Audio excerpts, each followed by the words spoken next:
Hello students, in this video we are going to study about the next types of product of the vector, that is your cross product or vector product. Clear? So the cross product of vector is also called vector product because when we perform the cross product of two vector, the result which obtained is also a vector quantity. That's why the cross vector product is said to be the vector product. ये बात समझ में आ रही है? And what is the basic result of the cross product vector and how to perform the cross product of these two vectors. तो ये सारी चीजें हमको यहाँ पर क्या करनी है, आपकी सीखनी है. Clear? So on coming to the point number 1, if we are going to do the cross product of two vector, that is your A cross क्या होता है आपका यहाँ पर, ये B vector. ये बात समझ में आ रही है? So the answer of this A cross B is your how much? That is your AB sin theta into n cap. ये बात समझ में आ रही है?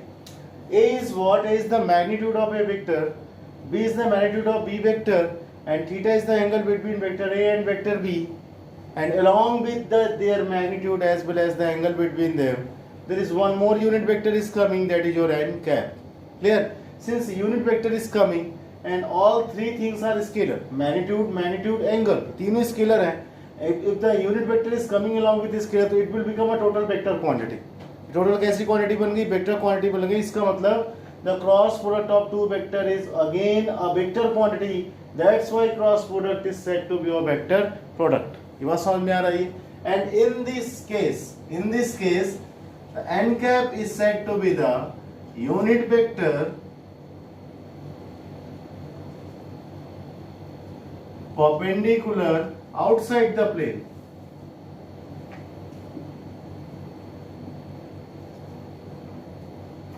It is said to be the fourth standard unit vector present in your physics.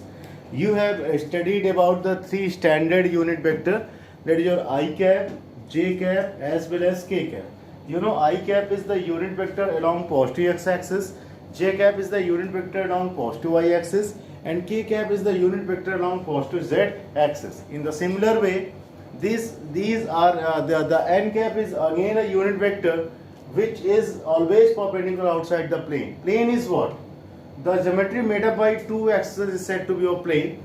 So this is a plane. This whiteboard is what? This whiteboard is a plane.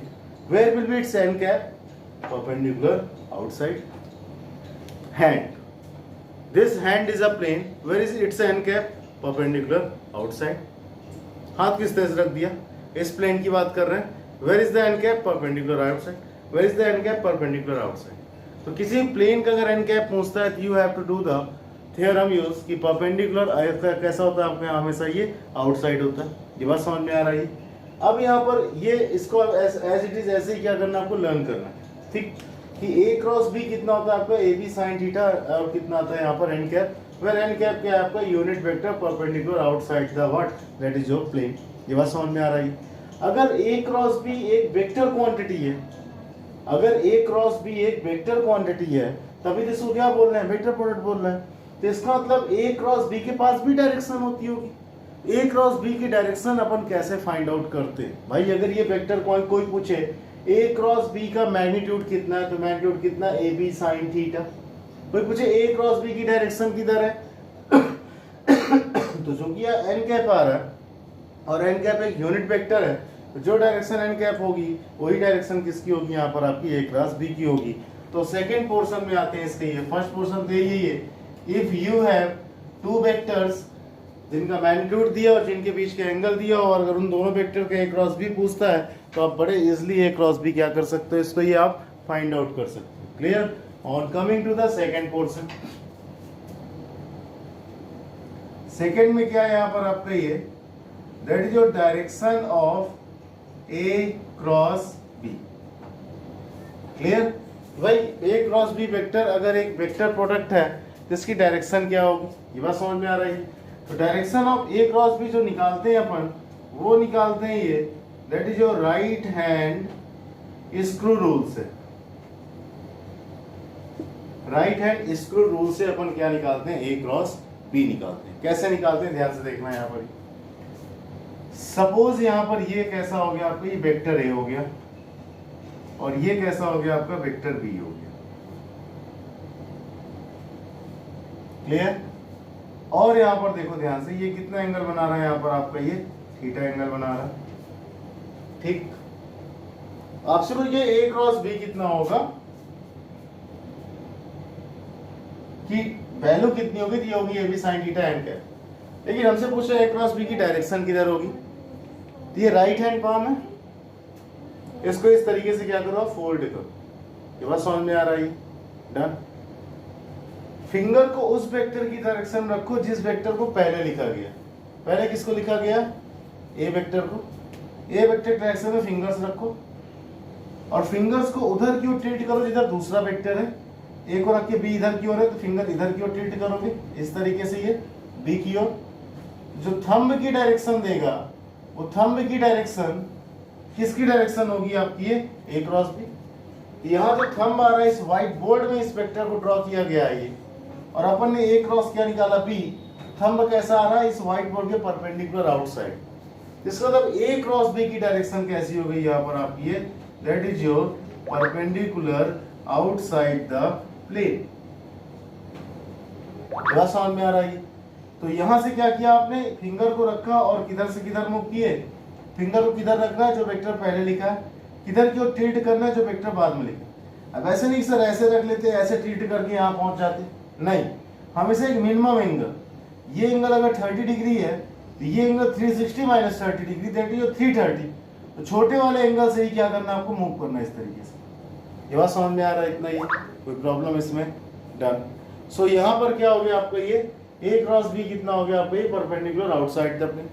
कोई भी चीज जब परपेंडिकुलर होती है किसी प्लेन से तो उसके एक नोटेशन बनाया गया है, उस चीज को अपन डॉट से क्या करते हैं, रिप्रेजेंट करते हैं। यहाँ ये डॉट डॉट प्रोडक्ट नहीं है, कोई भी चीज जो प्लेन से कैसी है, परपेंडिकुलर है, तो उसके लिए कैसा सिंबल बनाया गया, सर्कल के अंदर डॉट रख देने से मतलब ये होता है ए क्रॉस बी की डायरेक्शन कोई पूछेगा तो मैं बना दूंगा A cross B is equal to, ये ना लिख के अगर केवल इतना बना देता तो इसका मतलब ए क्रॉस बी इस प्लेन के कैसा है, परपेंडिकुलर आउटसाइड है।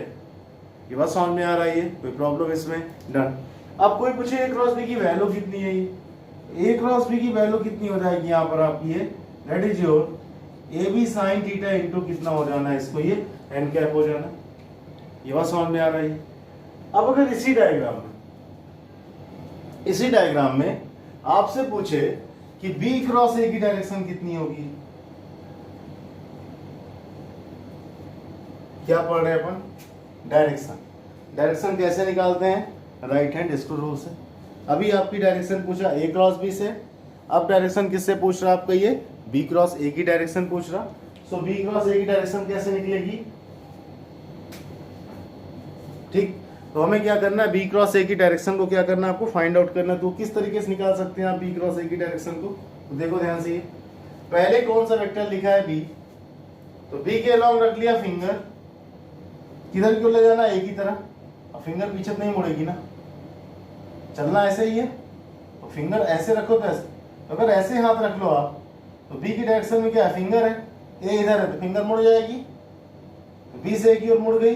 ये थंब किधर हो रहा, परपेंडिकुलर इनसाइड द प्लेन, इसका मतलब बी क्रॉस ए किधर की ओर है, परपेंडिकुलर इनसाइड द प्लेन है। ये बात समझ में आ रही है।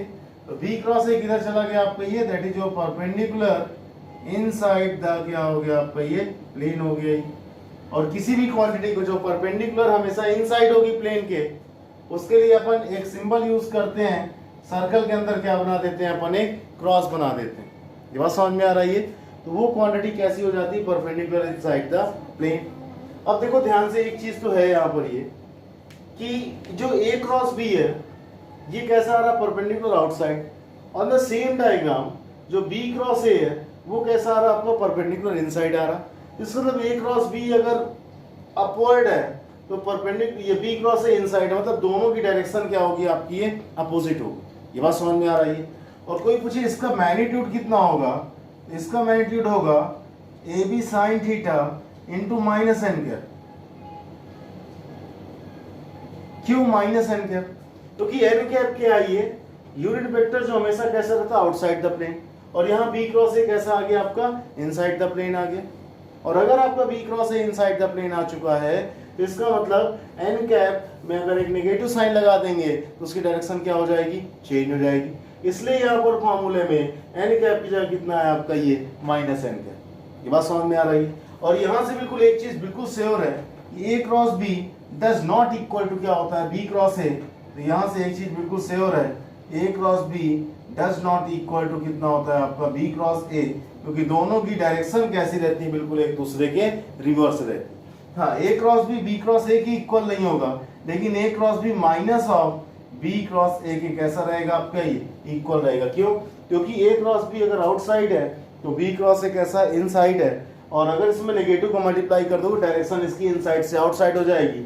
A cross B does not equal to B cross A, but if you want to make the equal sign between A cross B and B cross A, then put a negative sign towards your B cross A. ये बात समझ में आ रही है। जबकि अपने dot product में क्या पढ़ा था कि A dot B is equal to कितना होता है आपका, ये B डॉट A होता है डॉट प्रोडक्ट में। But here the things are क्या हो गई, थोड़ा सा चेंज हुई हैं, और जब चेंज हुई तो इस तरीके से चीजें यहाँ पर क्या हो गई आपकी, ये रिवर्स हो गई। ये बात समझ में आ रही है, कोई प्रॉब्लम इसमें? On coming to the third point, clear? If anybody asked you what is your I cross I, what is your J cross J, and what is your K cross K? In the previous video we had seen the dot product of these unit vectors कि I dot I की value कितनी होगी, Z dot J की value कितनी होगी, K dot K की value कितनी होगी। बस समझ में आ रही। सो I dot I है, इसकी वैल्यू कितनी होगी, तो वो देखा था 1 होगी। इन सब की सेम टाइप की 1 हुई थी और डिफरेंट टाइप जो है तो उसकी वैल्यू 0 हो गई। कैसे हो गई थी वो देखते रहना अपनी पीछे वाले वीडियो में, ठीक है। सो यहाँ पर पूछ रहा है आई क्रॉस आई। हमें पता है कि दो वेक्टर का क्रॉस प्रोडक्ट क्या होता है, magnitude of first vector into magnitude of second vector into sine of angle between two vectors. Clear? If we go for i cross i, तो magnitude of first vector i का magnitude 1, magnitude of second vector i का magnitude 1, and the angle between both the vectors is how much, 0, because both are same vector। अब i का i के साथ angle कितना हो जाएगा, 0 हो जाएगा। it will become how much, sin 0, and sin 0 is how much, that is your 0। तो जहां पर देखा था कि दोनों का जो डॉट प्रोडक्ट था वो कैसा आ रहा था आपका, बिल्कुल सेम टू सेम आ रहा था, दैट इज सबको 1 आ रहा था। वहीं पर सेम टू सेम वालों का डॉट प्रोडक्ट कितना हो जाएगा आपका, ये 0 हो जाएगा। ये बात समझ में आ रही है, कोई प्रॉब्लम इसमें? डन। अब यहाँ पर एक और चीज देखना ध्यान से, मैं पूछ रहा हूं आई क्रॉस जे, करेक्ट, जे क्रॉस के और के क्रॉस आई, ठीक। मैं ये पूछ रहा हूं कि आई क्रॉस जे कितना होगा, जे क्रॉस के कितना होगा और के क्रॉस आई कितना होगा, ठीक।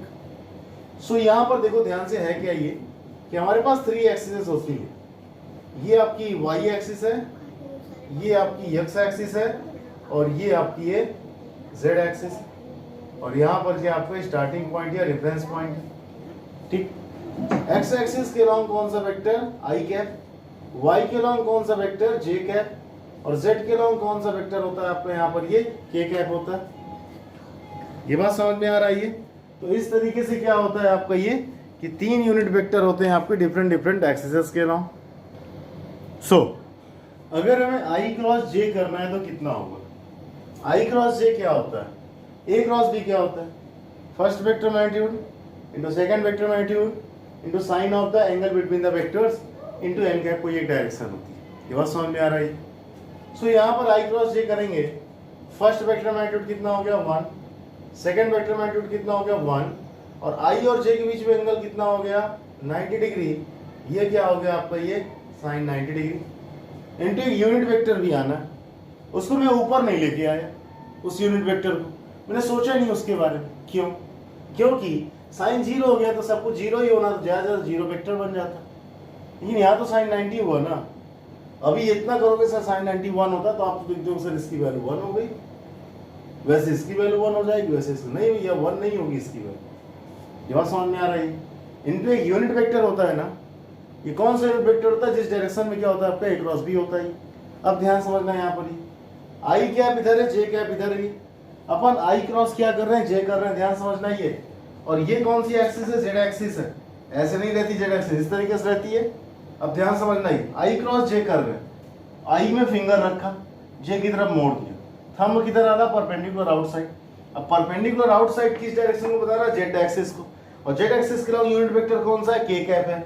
सो यहाँ पर कितना आ जाएगा आपका ये, दैट इज योर के कैप। तो ओवरऑल आई क्रॉस जे का आंसर कितना आ गया आपका, ये के कैप आ गया। इतना समझ में आ रहा है। फिर इसके बाद जे क्रॉस के का कितना होगा आपका ये, तो जे क्रॉस के का कितना हो जाएगा, देखो यहाँ पर ये इस तरीके से इधर की ओर जे, इधर की ओर के है। अब जे की तरफ क्या रख लो आप, ये फिंगर रख लो इस तरीके से, ये इस तरीके से जे की तरफ क्या रखा, फिंगर, और के की तरफ मोड़ दो। थंब किधर आ रहा, इधर की ओर। इधर का मतलब कौन सी axis, X axis. X axis का मतलब कौन सा वेक्टर, आई कैप। तो इसका आंसर कितना आ जाएगा, ये आई कैप आ जाएगा। के क्रॉस आई कह रहा है ये यहाँ पर कौन सा वेक्टर है आपका, ये वेक्टर है। इधर की ओर जेड एक्सिस में ऊपर की ओर है, आई किधर की ओर, इधर की ओर है। आपको किधर से किधर आना, इधर से इधर आना। ये बात समझ में आ रहा है।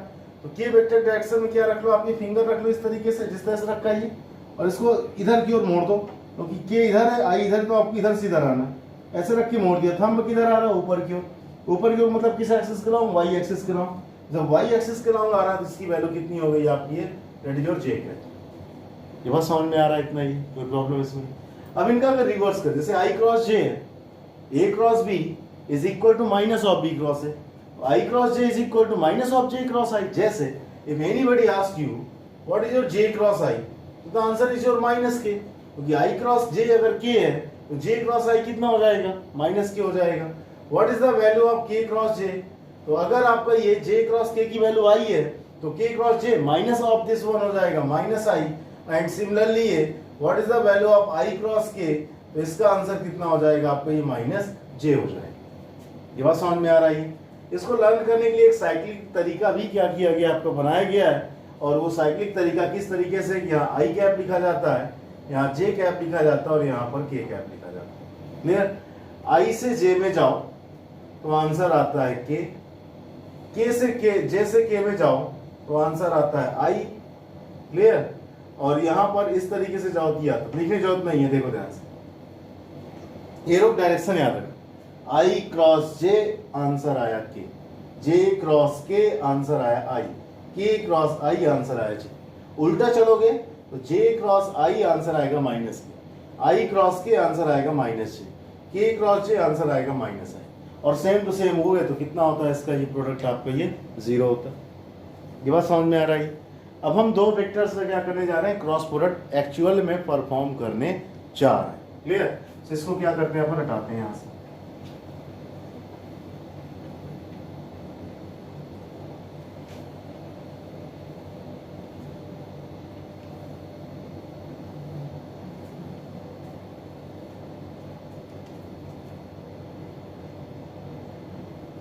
Fourth, clear. कह रहा if A vector is equal to a1 I cap plus b1 j cap plus c1 k cap and b vector is equal to a2 I cap plus b2 j cap plus c2 k cap. Clear? He is asking about, he is want to calculate the a cross b vector. Clear? Then how to calculate a cross b vector? So here you can go and do a cross b. अब a cross b कैसे करोगे आप, दोनों vector को रख दो और या तो फॉर्मूला लगा दो, ए बी साइन थीटा। अब एन कैप नहीं लिखा जाता, एन कैप केवल डायरेक्शन के लिए होता है, करेक्ट। साइन कैप को हटाओ यहाँ से। ए निकाल सकते हो कैसे, under a1 square plus b1 square plus c1 square. B निकाल सकते हो कैसे, under a2 square plus b2 square plus c2 square. या दोनों के बीच में एंगल दिया है क्या, नहीं दिया, ऐसे नहीं कर पाओगे, ठीक, फंस जाओ, थीटा दिया ही नहीं। जब एंगल नहीं दिया तो वेक्टर क्रॉस प्रोडक्ट करने का एक स्पेशल तरीका होता है हमारे पास। क्लियर। वो क्या होता है, यहाँ पर दो पैरेलल लाइंस खींचते हैं थोड़ा सा दूर दूर, इसको बोलते हैं डिटरमिनेंट। क्या बोलते हैं इसको, ये डिटरमिनेंट। जो क्लास 12th की मैथमेटिक्स में पूरा फुल कंप्लीट चैप्टर क्या करोगे आप, इसको ये रीड करोगे, ठीक। इस डिटरमिनेंट में सबसे ऊपर लिखते हैं यहाँ पर ये आई कैप, फिर लिखते हैं जे कैप, फिर क्या लिखते हैं के कैप। ये बात समझ में आ रहा है, ठीक। आई कैप का कोफिशिएंट कितना है यहाँ पर, सबसे पहले कौन सा वेक्टर है, ए वेक्टर। ए वेक्टर को पकड़ो, सबसे पहले जो वेक्टर उसी वेक्टर को, क्लियर। आई का कोफिशिएंट कितना है यहाँ पर, a1, जे का कोफिशिएंट कितना है यहाँ पर b1 और k का कोफिशिएंट कितना है यहाँ पर आपका ये c1। सिमिलरली एक ही बात कौन सा वेक्टर है, b का, तो b के i j के कोफिशिएंट उनके नीचे लिखो। i का कोफिशिएंट कितना है यहाँ पर आपका a2, j का कोफिशिएंट कितना है यहाँ पर आपका b2 और इसका कोफिशिएंट कितना है आपका यहाँ पर ये c2।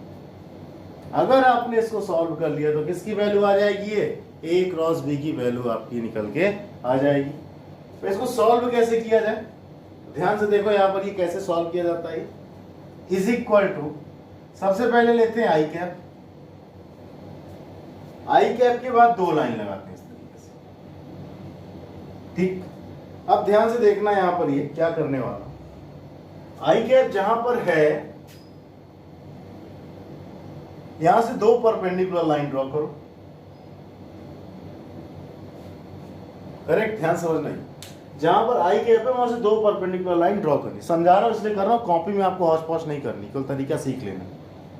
ये और ये कट के बचा क्या, b1 b2 c1 c2, इसको यहां लिख लो आप, ये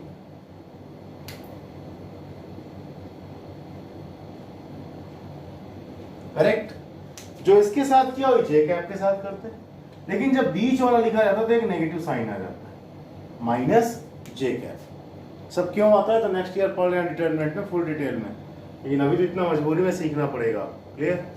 माइनस जे कैप, जब माइनस जे कैप किया तो अंदर कितना आएगा, देखो ये सेम तरीका, जे कैप जहां भी आ रहा है यहां से दो परपेंडिकुलर लाइन ड्रॉ करो, एक ड्रॉ, एक ये आ गई, ये और ये बचा क्या, a1 a2 c1 c2, इनकी वैल्यूज को क्या करते हैं यहां पर पुट करते हैं, a1 a2 c1 c2, फिर प्लस क्या हो जाएगा यहां पर आपका ये, that is your k cap, ठीक। और k कैप में भी क्या करना, आपको लाइन इस तरह से ड्रॉ करना, दो परपेंडिकुलर लाइन, एक इस तरीके से और एक इस तरीके से। ये कितना हो जाएगा, a1 a2 b1 b2, तो ये कितना हो जाएगा यहाँ पर आपका ये, that is your a1 a2 b1 b2। ये बात समझ में आ रहा है इतना, ये ठीक। सो यहाँ पर क्या हो जाएगा आपका ये, अब इसको सॉल्व करना है।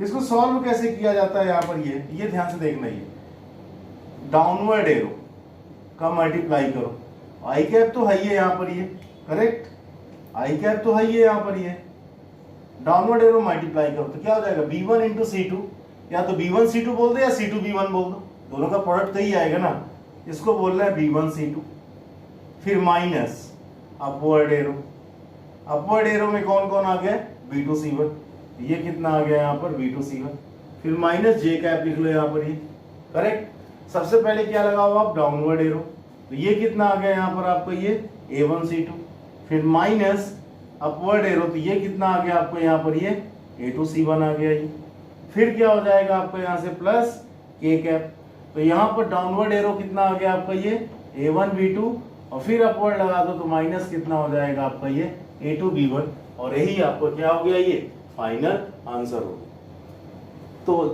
This is not a formula, ये एक मेथड है कि how to perform the vector cross product. ये बात समझ में आ रही है। इसका एक छोटा सा एग्जांपल लेंगे, तुरंत उसको क्या कर लेंगे अपन, परफॉर्म कर लेंगे अभी, लेकिन पहले सारे पॉइंट्स खत्म कर लेते हैं, क्लियर। ये है किसकी वैल्यू आई आपकी, that is your a cross b, clear. अब अगर आपसे कोई कुछ mod of a cross b कितना होगा,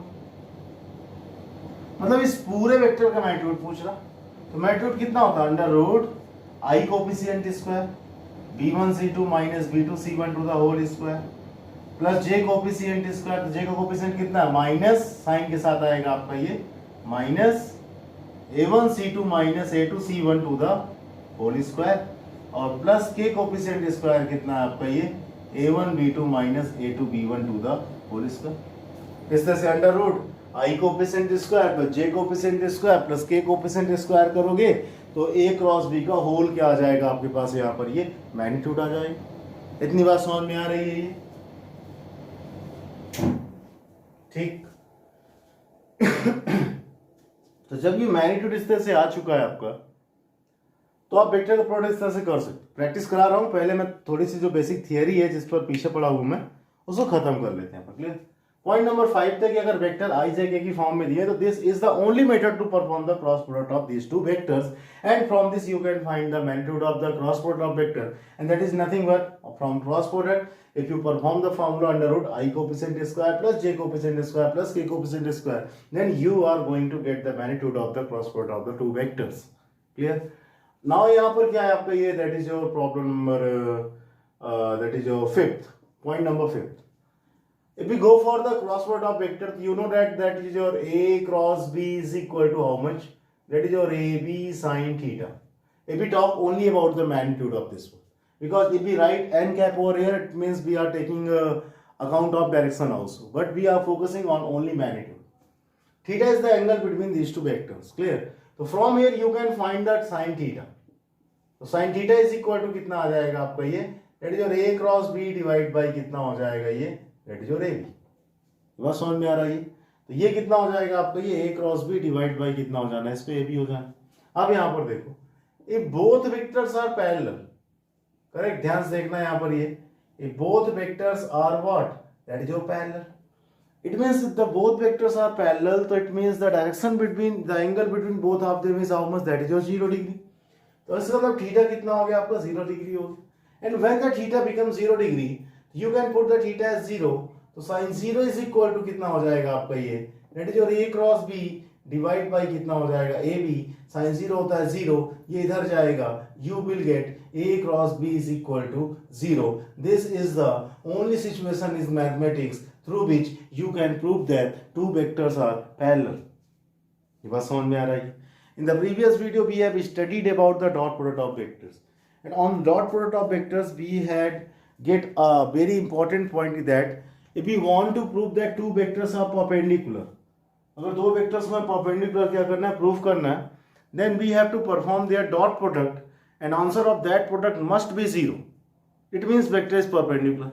But if we want to prove that two vectors are parallel, तो वहां पर आपको डॉट प्रोडक्ट नहीं, कौन सा प्रोडक्ट करना पड़ेगा, उनका cross product, and answer of cross product must be 0 हो जाएगा। इसका मतलब अंडरस्टूड है कि दोनों वेक्टर्स कैसे हो चुके हैं आपके यहाँ पर ये पैरेलल हो चुके हैं। बस समझ में आ रहा है ये डन। सो यहाँ पर कुछ ये तो सारी चीजें थी जो अभी मतलब यहाँ तक थोड़ा सा अभी तक प्रूफ चल रही, कोई भी चीज डायरेक्ट नहीं आई, कैसे क्या लिख रहा हूँ मैं, थोड़ा सा इनके पास हमारे पास हिसाब किताब। क्लियर। क्लास 12th की मैथमेटिक्स में वेक्टर चैप्टर है, आप चाहो तो वो चैप्टर पूरा का पूरा क्या कर सकते हो, लगा सकते हो। क्लास 12th मैथ्स और बायो दोनों लगा लोगे ज़्यादा अच्छा है ये। क्लास 12th की मैथ्स की सेकेंड पार्ट की एनसीईआरटी डाउनलोड करो। The chapter present over there is your vector. वो वेक्टर जितना ही वेक्टर अपन ने यहाँ पढ़ा है, अगर आप क्वेश्चन लगाने पे आओगे और थोड़ा भी नहीं घबराओगे तो उस क्वेश्चन को आप पूरा का पूरा उस चैप्टर को ही क्या कर सकते हो, आप ये फिनिश कर सकते हो। हाँ, एक आध दो कॉन्सेप्ट होंगे, जैसे डायरेक्शन कोसाइन का कॉन्सेप्ट है, डायरेक्शन रेशियो क्वेश्चन है, तो उससे आपके ज़्यादा एक दो प्रॉब्लम शायद नहीं निकलेंगे, क्योंकि वो प्योर मैथ का पोर्सन, उससे फिजिक्स नहीं पड़ती। बाकी फिजिक्स में जितना पढ़ा अपन ने वो सारे के सारे क्वेश्चंस क्या हो जाएंगे आपके यहाँ से निकल जाएंगे। तो कोशिश यही करो, ये एज असाइनमेंट ट्रीट करो कि for practice of the vector present in the physics you have to solve all the numerical of that vector present in the mathematics of class 12th। ये बात समझ में आ रहा है। So on coming over here the next point is your 6th। Clear. Suppose we have a triangle like this. Clear. इस तरीके से एक ट्रायंगल है एंड ट्रायंगल का ये एक पॉइंट है, इस पॉइंट से दो वेक्टर को इनिशियल है। को इनिशियल वेक्टर मतलब vector starting from same point. Clear. तो यहां पर एक वेक्टर कौन सा है आपका ये दिस इज योर वेक्टर ए हो गया एंड दिस इज योर क्या हो गया आपका यहाँ पर ये वेक्टर बी हो गया। Clear. If the two vectors of the triangle is given like this, मतलब वेक्टर जो भी हो वो को इनिशियल वेक्टर्स होने चाहिए। ये बात समझ में आ रही है। तब अगर वेक्टर दिया है इसके साइड्स के रिस्पेक्ट में और हमसे क्या पूछा ट्रायंगल का एरिया कितना होगा, तो यहाँ पर बच्चा जो होता है ये एरिया ऑफ जो ट्रायंगल होता है वो होता है half of mod of A cross B. ये बात समझ में आ रहा है इतना, ये कोई प्रॉब्लम इसमें डन। मतलब जो भी वेक्टर दिए हो आप इनको क्रॉस प्रोडक्ट करो, जो भी रिजल्ट आए उसका मैग्नीट्यूड निकाल लो, उसके मैग्नीट्यूड का आधा कर दो, ये क्या मिल जाएगा इससे एरिया ऑफ ट्रायंगल। अब ये कैसे मिल जाएगा, it may be the big question, लेकिन इसका प्रूफ आपको 12th मैथमेटिक्स में ही मिलेगा, उसका मुझे यहाँ प्रूफ कराने की कोई जरूरत नहीं। मैं इतना ही बता दे रहा हूँ तो यही बहुत है अभी इस प्लेटफॉर्म पे, अदरवाइज इसका प्रूफ वहाँ पे आपको मिल जाएगा कि कैसे आता है कैसे नहीं आता। मेन डायरेक्शन का गेम होता है। ये बात समझ में आ रही है? यहाँ पर ध्यान सुन रही, किन वेक्टर्स के प्रोडक्ट के मैग्नीट्यूड का हाफ एरिया कहलाएगा? जो वेक्टर ट्रायंगल की दो साइड से शुरू होंगे और दोनों सेम पॉइंट से शुरू होंगे। बात समझ में आ रही? फिर यहाँ पर कैसा है, यहाँ पर ये देखो जी, that is your last point regarding the cross product of the vector, कि that is your, we have two vectors like this is your vector A and this is your vector B. इन दोनों से क्या बनाया गया? आपका एक parallelogram बनाया गया। ये बात समझ में आ रही? Now what will be the area of parallelogram? Area of parallelogram, area of parallelogram इन्हीं दोनों वेक्टर के क्रॉस प्रोडक्ट के मैग्नीट्यूड के क्या होता है? आपके ये इक्वल होता है। ये बात समझ में आ रही है? कोई प्रॉब्लम इसमें? डन। सो बस इसको ऐसे ही अभी क्या करो, आप ये लर्न करो, नेक्स्ट टर्न पे इसके न्यूमेरिकल लगाते हैं। और एक दिन हाँ, मुझे कुछ लोग का मैसेज आया कि सर एनसीईआरटी की एक्सरसाइज लगवा दीजिए पिछले चैप्टर की, मतलब मोशन इन स्ट्रेट लाइन की। तो आपके पास संडे तक का टाइम है, सब लोग मोशन इन स्ट्रेट लाइन की एनसीईआरटी की एक्सरसाइज क्या कर लो, पूरी तरह से लगा लो। ये बात समझ में आ रही है? फिर जब आप पूरी तरह से लगा लोगे तो मैं संडे इवनिंग में ही क्या करूँगा, जूम ऐप से क्लास लूँगा उस दिन।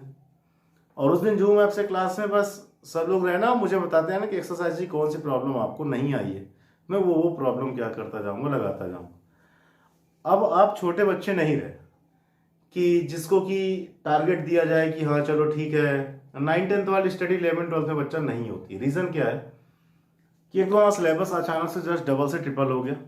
कहाँ वहाँ साइंस की एक बुक होती जिसमें फिजिक्स के 4-5 चैप्टर, कहाँ यहाँ फिजिक्स एक अलग बुक है, दो बुक्स है उसकी, फर्स्ट और सेकेंड पार्ट, और टाइम उतना ही। 10th में भी 1 साल था, 11th में भी 1 साल का टाइम है।